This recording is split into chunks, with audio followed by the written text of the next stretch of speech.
Programang ito ay rated SPG, striktong patnubay at gabay ng magulang ang kailangan. Hindi nga inaasahan ni Marites ang mangyayari sa kanyang buhay.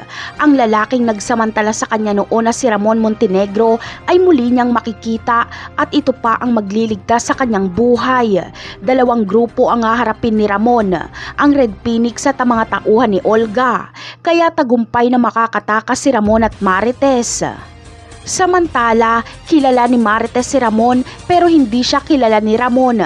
Sa pagtatanong ni Ramon kung sino siya ay walang magagawa si Marites kundi sabihin ang totoo. Nakatutok kasi sa kanya ang baril ni Ramon. Kaya malamang ay sa pag-uwi ni Ramon sa kanilang mansyon ay alam niya na ang katotohanan na impostor ang kanyang anak. Si Marites ang maglilinaw sa kanya kung sino at kung ano ang itsura ng tunay na tanggol. Ngunit ano kaya ang gagawin ni Ramon kay Marites? Papakawalan niya kaya ito? Ang sagot ay hindi, dahil kilala siya ni Marites at baka magsumbong pa ito sa mga pulis na buhay siya.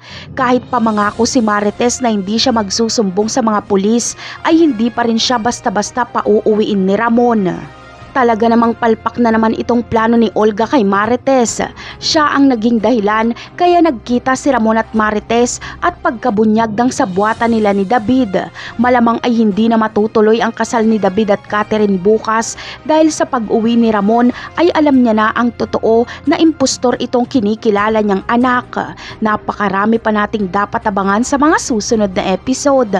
Paalam!